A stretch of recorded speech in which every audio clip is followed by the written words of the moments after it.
If you've been living under a rock, you may not have noticed, but Invocator has become pretty much the best class for PvE right now, especially with the introduction of the new 12-mana raids. It has pretty much everything going for it. Super solid damage, a ton of survivability with self-sustain, and the ability to, kind of cheese some mechanics. When you get anti-heal, you can still fully heal yourself. So in this video, I want to go through my updated Invocator build that's one staff for these new raids. You can see all the topics at hand and we'll go through them in the video, but this document will be linked in the video description so you can read through that for yourself if you wish, and otherwise just skip to certain sections on the play bar below with timestamps where I'll cover a little bit more detail about them. I will, however, begin with your skill setup, as this is the most important thing. You will want two presets. This is single target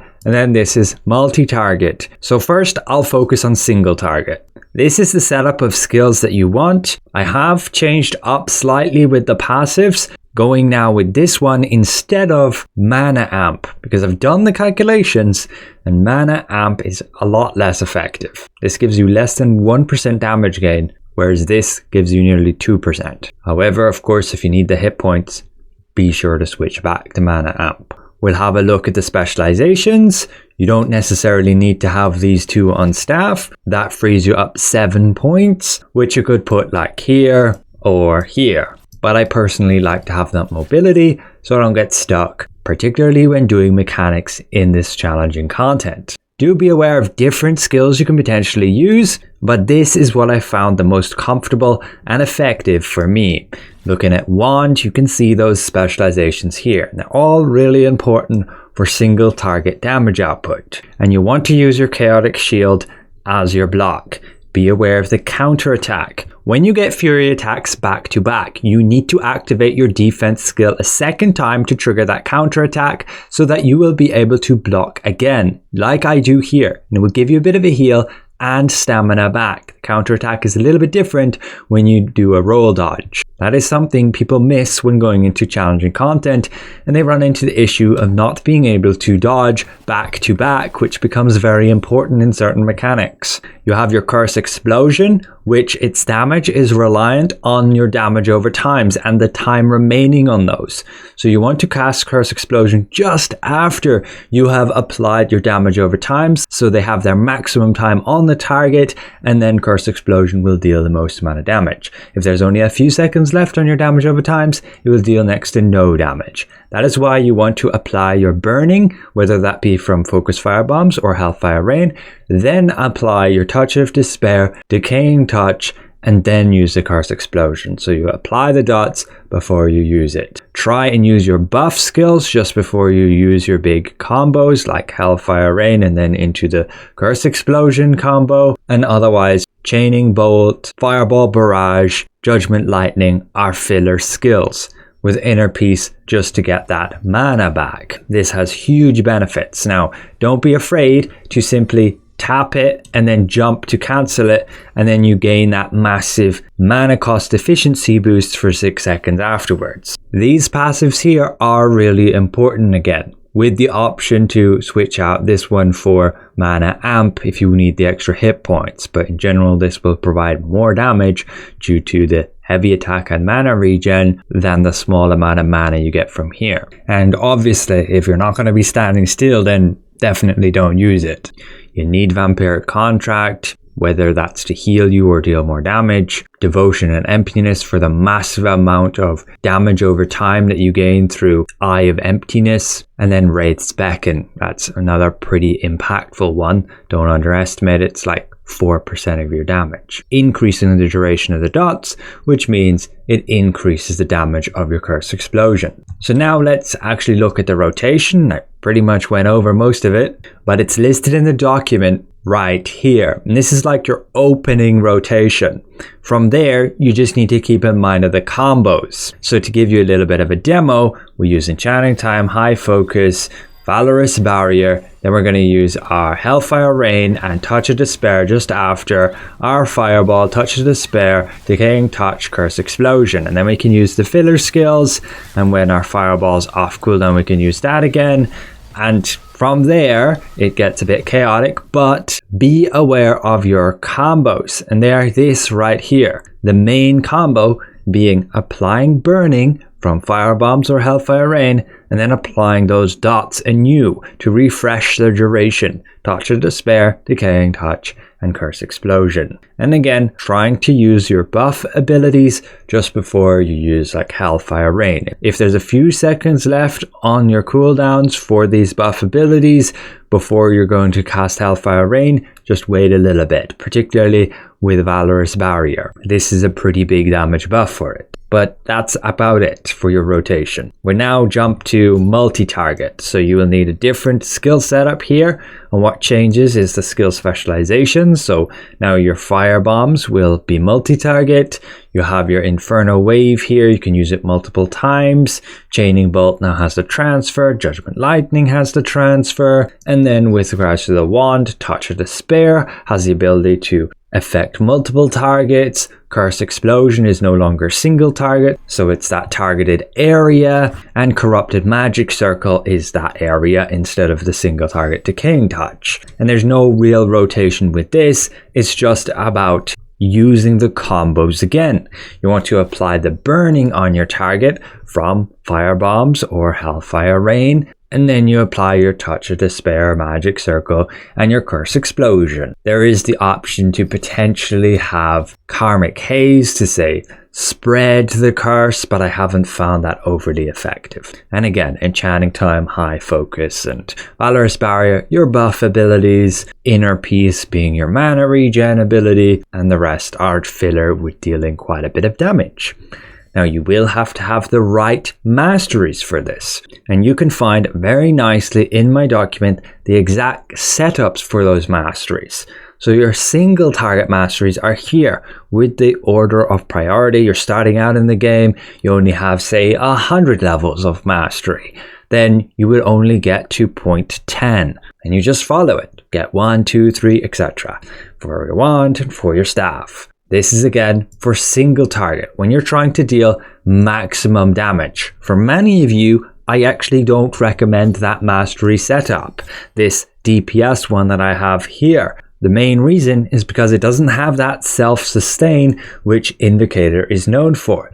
You want to have your like hybrid DPS heal one, so now you can take advantage of Vampiric Contract to give you massive amounts of heal. As soon as you put a curse on your target, any following damage hits will now heal you for 17% of that damage done. It's insane, and in these raids it helps massively to keep you alive, and it can also allow you to like literally tank bosses without the need of an actual healer. And that self heal weapon mastery setup is right here. Again, slightly different. And in terms of the staff masteries here, you don't necessarily have to have Mana Shield. You could go with Power Surge instead. That would simply give you a little bit more base damage. It's up to you how comfortable you are, but Mana Shield is pretty massive. Like, just have a look at our defense values right here.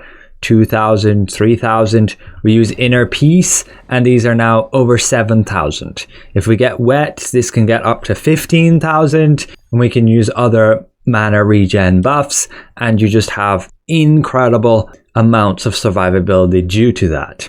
And Power Surge is just a teeny bit of extra base damage. Now, since you're not using Vampiric Onslaught, you take Malicious Focus instead, and therefore you will switch off from using this passive and take full of Corruption.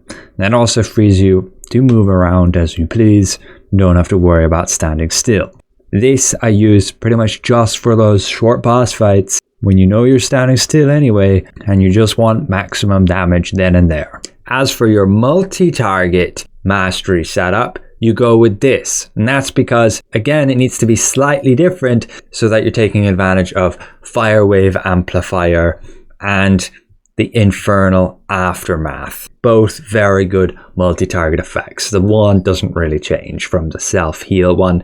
You want to have those self-heals, so don't take Vampiric Onslaught when you're in multi-target, just because the sheer nature of that, it's very easy to get hit by things like either collateral damage or because you're dealing total damage that you have the threat. But now let's get into the whole gear thing. What kind of gear do you want to be getting and working towards? You can see my current build, and in the document on this page just here, you can also see my current build. You can see it when I'm buffed up and all the stats when I'm buffed up as well. So that's using like food and using enchanting time, high focus, valorous barrier, and also your artifact. Yes, you can get over 1100 maximum base damage, and you can see the exact gear I'm running and what traits it has, along with what runes. We'll cover more about that a little bit later. But then you can see the build I'm going to work towards, and you can read through a few notes with that. But it is also here in quest log with the entirety of the build, and it's got that legendary staff and the legendary gloves. It's a min-max build, so yes, technically you ideally would want the Tevent's Grasp of Cremation, which is the upgraded version of the original Tevent. It's not that important to actually upgrade this thing. You'd be okay with the normal Tevent wand. The only difference is a little bit of extra stats and the defense reduction effect. I looked at some math, and the defense reduction effect is going to be about 3%, but still, that's pretty huge. That's 3% more damage that everybody in the entire raid is dealing against the boss. But yes, it'll be something to work towards, and with this build you should easily get like top 5 on these bosses and then take away 7 of those ashen fragments. I was playing it safe here and went with the self-heal, and we still did pretty good. I also have a link in the bottom of the document, a bunch of resources. You can see a bunch of comparisons between different gear things using this tool here, and there's also a more basic form of it here which will help you learn what's going on with the formula. There are definitely a lot of different options you can go with in terms of armor. I've gone 2-piece Spectral, 2-piece Sacred. The Sacred generally beats the 2-piece Void.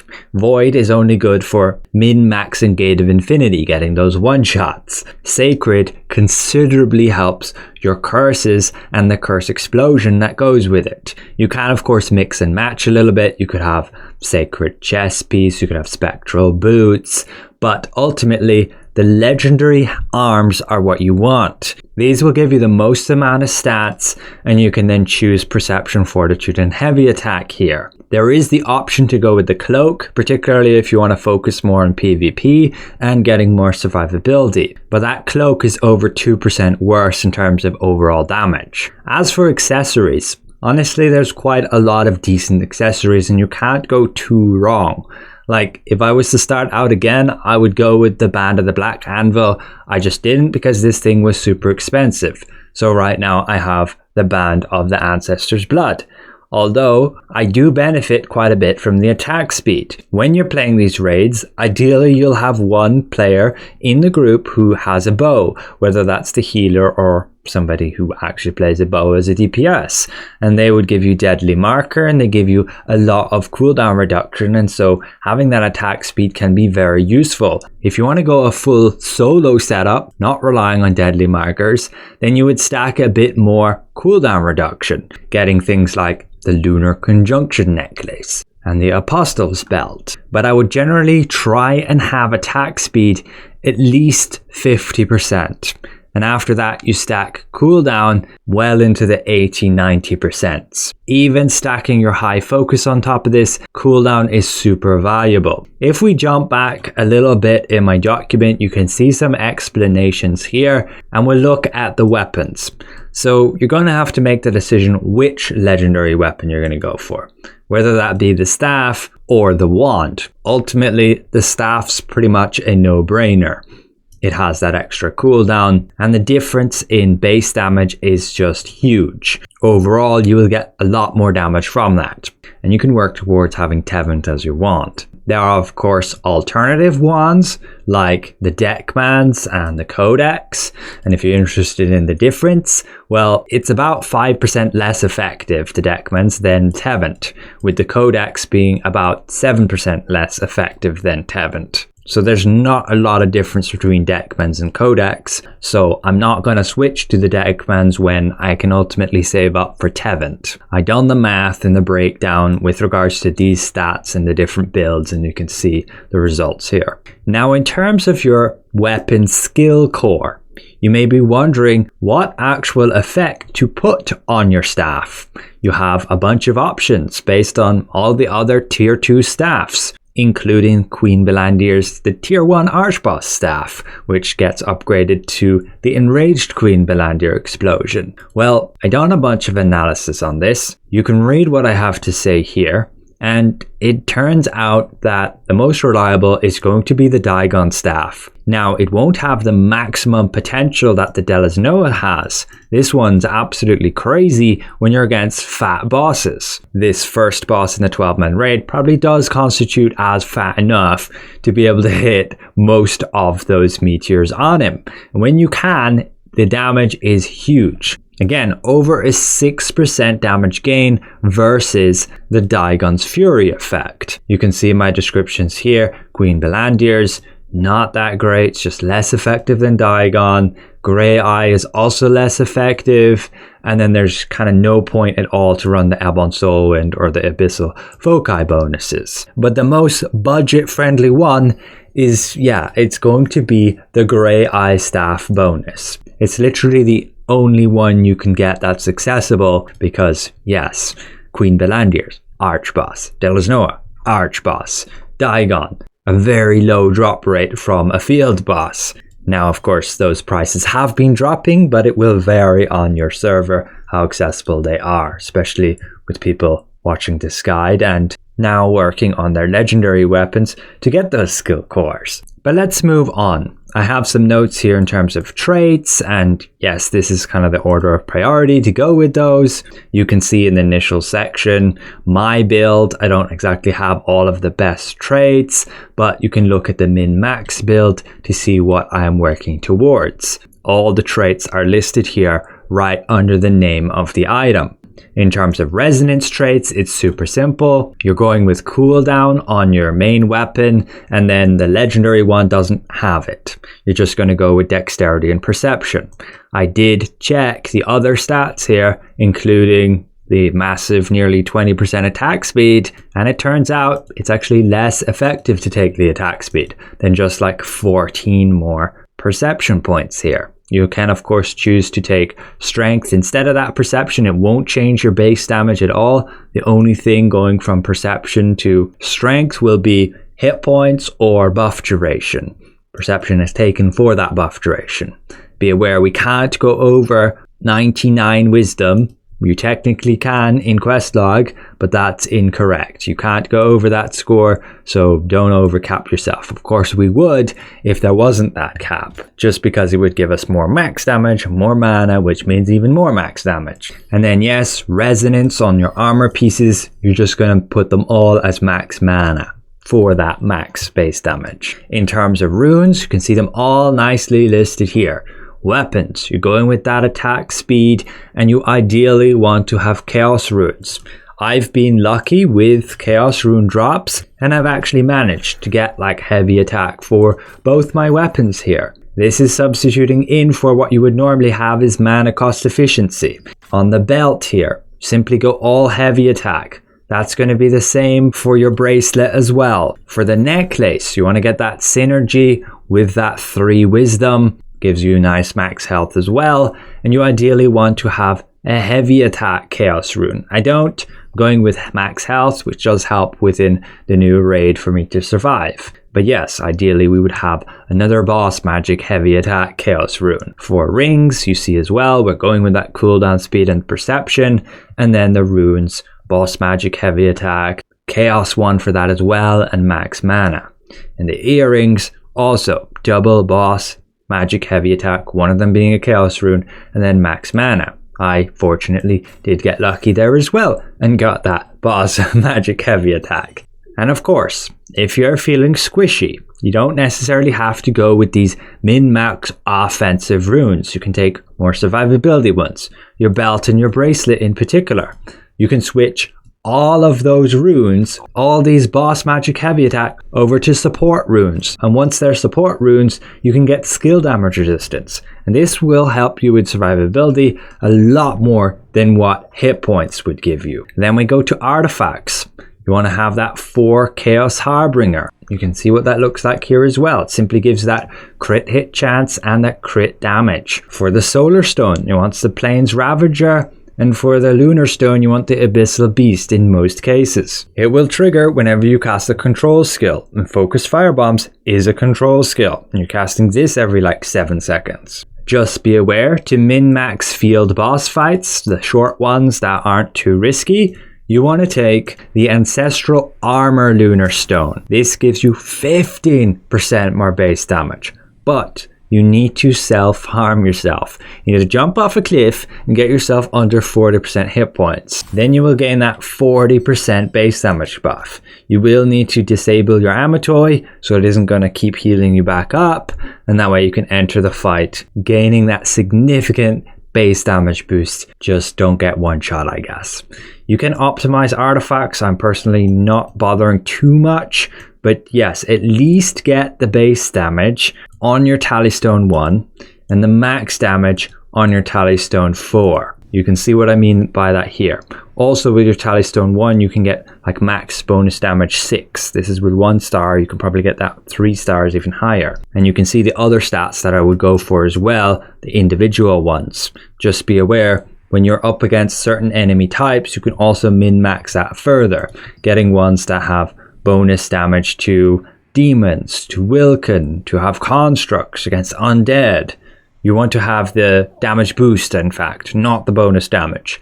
The bonus damage is useless. It has to be the damage boost. And that is pretty much it. We have all, again, those skills. We went over the masteries, the setups, the rotations. Just a few notes here on consumables. You want to have your quality stellarite. That gives you a massive 15% extra base damage. You want one of the species damage foods. Depends what enemy you're facing, and it will always show in their description. This guy, Inspector's Abyss, is undead. Valentra is also undead. Kenzizing is Wilken, etc, etc. And there's 4 different types of food that you will craft just here. Ardent Jelly, Wild Pot, Roaring Steak, and this Thrilling Papillo. All the species damage. That's the best main attack food. You can then get Scorpion Tail Fritters, Mushroom Stir Fry, and Vegetable Stir Fry for those other buffs. This is attack speed, this is max health, and this is max mana. All of those go together. And again, if you want to min-max damage, you will have those rare attack remedies crafted just here. And this will give you 20% extra damage for 24 seconds. You will use it when you're going to use your burst. Mana regen potions are also pretty good. They don't actually share the cooldowns anymore. I need to update that. They used to share the cooldown with the remedies. Now they don't. Simply use it. It gives you more triggers on your mana ball. And then for your Guardian and Solar Stone, I personally just go with the oh shit Guardian, Lady Knight. When things are going wrong, that gives you a massive amount of shield. Depends how much mana you have. Just look at this here. You gain over 14,000 shield. It also gives you a bunch of cooldown reduction too, so it can be used offensively. I combine this shield with the Lunar Stone, where you need to be under a certain amount of hit points. So you damage yourself, you go under that amount of hit points, then you enter your field boss and you activate this Guardian for that shield, and then you're not squishy. And that Solar Stone, just activate it whenever you're starting your rotation to do the big burst. And finally, your overall mastery skills. You can see them just here. It will depend how much mastery you have. And yes, generally multi-target, you go with these 4. Single target, you're going to go with these. Dragon Ascent, just for those shorter fights. If you have a longer fight and you actually need to preserve mana a little bit, then go with the Falling Flower. And yeah, for the DPS heal, I have that Falling Flower there. And that's it for my build. My quest log linked here. There are some Google Sheets here with the damage calculator, damage breakdown for comparing builds on Invocator specifically. Some examples of gear comparisons like I showed here. that was using this breakdown where you have build 1 versus build 2. This is going to be like probably super hard for most of you to follow. I'm sure somebody could make it a lot more presentative, but at least for me, I understand what's going on, so it's fine for me there. There's a bit of a guide here for the latest raid if you haven't already seen it, and then some DPS tests here to show how this build can perform. With no buffs or anything, you should be able to kill one of these dummies which have 5 million hit points in just 80 seconds. This was just under 80 seconds. And sure, if you go all ham, buff up, use Guardian, Remedy, everything you possibly can, bar switching, say, all your runes to like more heavy attack and using, say, another damage power instead of inner peace, then you can get easily under a minute. This was like one test here and we get 59 seconds. So I can probably get this down to like 50 seconds, probably 45 seconds if I min-max it further. So you can do a ton of damage here on Invocator. There's no excuse, even if you spam all your abilities, as long as you have the right setup, you're still going to do very well. Just, again, try and maximize the wand abilities. Try and put your dots up before you use Curse Explosion. In that order. Try and get the Burning up, Touch of Despair, Decaying Touch, followed by Curse Explosion. And the rest, yes, you can pretty much spam when they come off cooldown. So overall, I hope this helps. A massive thank you to all these channel members for your extra support. If you're new around here, consider subscribing. If this was helpful, consider giving the video a like, along with a 5-star rating on Questlog. And yes, we'll see you guys around. Good luck in your raid. Goodbye for now.